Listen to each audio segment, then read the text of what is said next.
푸른 살적, 옥살적. 아름다운 여인의 머리는 남성이나 여성이나 구분할 것 없이 보는 사람이나 맵시를 내는 사람이나 모두 다 관심사다. 이런 까닭에 예나 이제나 여인들은 머리를 곱게 빗고 다스려서 사람들의 눈을 아름답게 해주려 노력하고, 남자들은 여인들의 머리를 예쁘고 곱다고 예찬해서 시를 쓰고 글을 지었다. 이런 까닭에 여인의 머리털은 시인이 시를 쓰는 시의 제재가 되고, 작가가 소설을 묘사하는 인간 묘사의 소재가 되는 것이다. 미인의 머리털을 찬양한 시와 미인의 머리털을 묘사한 작품은 양이 동서를 말할 것 없이 차제두량이다. 단때 하인의 괴테를 위시하여 서양의 시인 작가가 금발 소녀를 예찬하지 아니한 이가 없고, 당의 200, 두보, 한국의 임제, 허난설헌 등 동양의 서정 시인 쳐놓고 미인의 치륜한 흑발을 노래하지 아니한 시인이 없다. 이리하여 서구에서는 금발 예찬이 되고 동양에서는 흑발 예찬이 된다. 그래서 동양에서는 녹빈이요 옥빈이다. 검다 못해서 푸른빛이 나는 살적이 되고, 푸른 살적은 변해서 옥살적이 되었다. 귀엽고 깨끗하고 조촐해서 벽옥 같은 살적이라 한 것이다. 다시 머리털 형태를 상징해서 운환이라 했다. 구름 같은 머리라 한 것이다. 현대 한국 미인들의 미장원형에도 적용되는 맵자한 어휘라 하겠다. 더구나 미인의 머리에 대해서 한국 시인들의 한국적 미인 묘사는 동서고금 유명 무명의 시인들이 감히 추수할 수 없는 시가 있다. 내 부모 너 생겨낼제 날만 괴라 생겼도다. 현대글로 옮겨본다. 깁창 아래 껴안아 쉬지 않고 농탕할제 반은 노래요 반은 부끄럼일세. 목소리 낮추어 가만히 묻네. 자네 나를 사랑하지. 손으로 금비녀 만지면서 고개만 까닥하네. 내 부모님 너를 낳아 날만 사랑하라 하셨구나. 여인이나 여인의 머리칼을 글자로는 한자도 표현하지 아니했건만 금체가 떨어지고 머리 쪽이 흐트러져서 풀어질까 저하여 섬섬 옥수로 금비녀를 만져보는 교태 미인의 묘사와 표현이야말로 동서고금의 그 짝을 구해볼 수 없는 기막힌 정경을 그린 시라 하겠다. 한국 미인의 머리는 이같이 만사람이 예찬하는 대상이 되었다. 이러므로 머리를 아름답게 수식하기 위해서 자기의 머리털로만 미를 나타내기가 부족했다. 한국의 여인들은 다투어 다리와 가채를 썼다. 우리말로 덧머리, 큰머리요, 다리꼭지다. 현대 미인들은 모두 다 퍼머를 하게 되니 덧머리와 다리꼭지가 필요치 않지만 30년 전만 해도 쪽을 찌는 여인들은 을에 다리를 넣어서 쪽을 틀고 올렸다. 시집 가는 신부나 양가의 여인들은 을에 예식되면 낭자 쪽두리에 큰 머리를 얹었던 것이다. 이 큰 머리가 바로 가채다. 다리 꼭지나 큰 머리 값은 옛날에도 값이 비싸서 천금을 주어야 사게 된다. 시골의 가난한 농가에서는 논을 팔고 밭을 팔아서 겨우 덧머리와 다리를 사게 되니 한번 딸 자식을 시집 보내려면 폐가 지경에 가는 일이 한두 집이 아니었다. 2조 500년 이래 정부에서는 여러 차례 가채에 대하여 엄검한 기록이 실록에 나타나 있지만 민간에서는 좀처럼 실행이 되지 아니했다. 땅을 팔아 그들이 나면서도 딸 자식의 혼인 치장을 위하여 낭자 족두리의 다리와 덧머리를 사야 했다. 이조 시대는 조혼하던 때라 12, 3세만 되면 시집을 가서 신부가 되었다. 우기한 후에 어린 신부는 낭자 족두리에 큰 머리를 얹고 시부모께 밤문안을 드리러 들어갔다. 절을 하고 나니 머리가 무거워서 다시 일어날 도리가 없었다. 13살 먹은 어린 신부의 목은 실랏같이 가늘었다.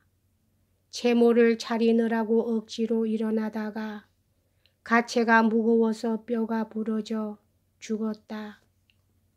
이 덕무의 청장관 전서 사소절 부의조에 기록되어 있는 사실이다.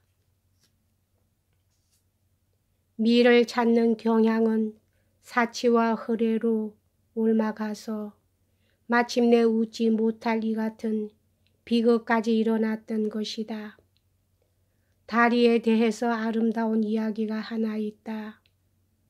2조 성종 때 왕은 민간의 질고를 살피기 위하여 미행으로 별감 한 명을 데리고 야순을 돌았다. 밤은 깊었는데 남산 및 필동 근처쯤 당도하니 다 쓰러져 가는 수간 두옥의 노랫소리, 울음소리가 낭자했다. 초상집이면 통곡소리가 날 것이요 잔치집이면 노래소리가 날 것인데 통곡소리와 가성이 한데 어우러져서 일어나고 보니 괴상한 일이 아닐 수 없었다. 왕은 가만히 들창문 틈으로 방 속을 들여다보았다. 이상하지 아니한가.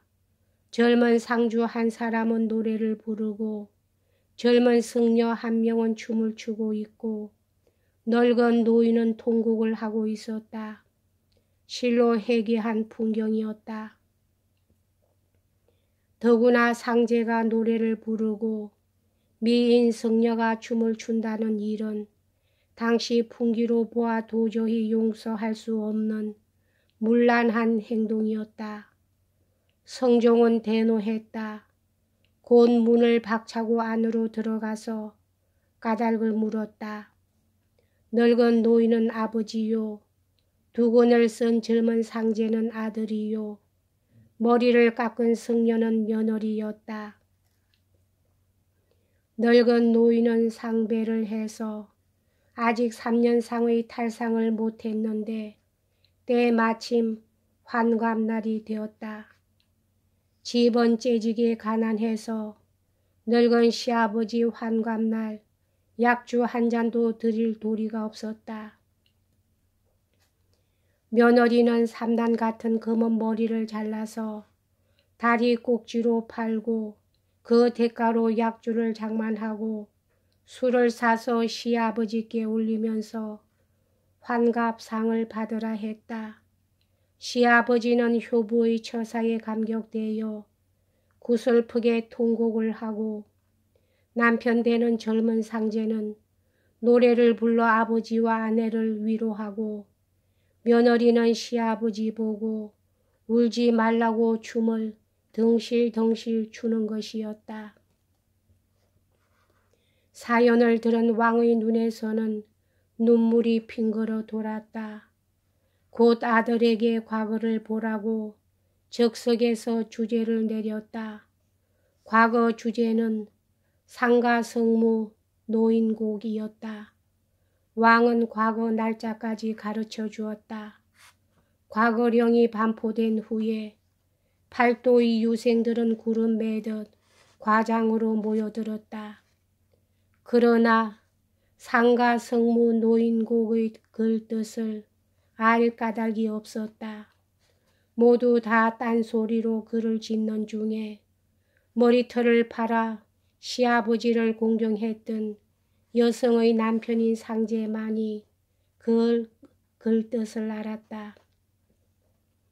막힐 것 없이 글을 지어 투필성장 장원급제가 되었다. 머리털을 팔아서 아버지께 공경한 한국적 미담 가화라 하겠다. 요사이 신문에는 여수에서 머리털 강도가 나타났다고 보도되었다. 20 먹은 처녀의 자는 틈을 타서 50cm의 머리털을 베어내서 2,000원에 팔아먹었다 한다. 전주 군산 등지에서는 소녀들을 꿰어내서 고구마를 사준다는 둥, 머리에 붙은 껌을 떼어준다는 등 달콤한 말로 유인한 후에 머리털을 잘라 갔다 한다. 요새 미국의 가발 상인들이 한국 여성의 머리털이 칠같이 검고 부드럽다 해서 고가로 사가는 때문 머리털 강도까지 생겨났다는 것이다. 아무리 효박한 돈만 아는 이 세상이지만 머리털 강도까지 난 것은 너무 해괴한 일이다.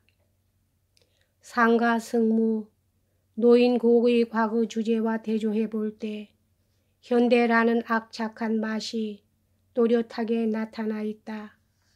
현대란 이같이 각박하게 살아가야만 생명을 유지할 수 있다는 말인가. 등에 소름이 끼치는 현대다. 포향사창 농미휴할제 반함교태 반함수 하던 그 시절과 상가성무 노인곡 하던 그 시대의 그 정경이 다시 한번 이 세상에 나타났으면 하는 마음이 간절하다. 한국 미인의 머리털은 과거에도 값지게 쳐서 다리나 큰 덧머리 이외에도 높고 사치스러운 것에 사용되었다. 제왕은 인모 당근을 쓰고 인모 망근을 썼다. 보통 사람들은 말총으로 감투와 망근을 짜서 썼지만 임금은 사람의 머리털로 감투와 망근을 만들어 썼다. 이것은 최근세 고종 이희 폐하와 순종 이척 폐하도 망국 시절 직전 곧 갑오 경장 단발령이 내리기 직전까지도 인모 당근과 인모 망근을 그들은 썼던 것이다. 1966년이란 현대에는 머리털 강도까지 낮다기에 옛일을 생각하면서 이 글을 조해둔다. 여기까지 하겠습니다.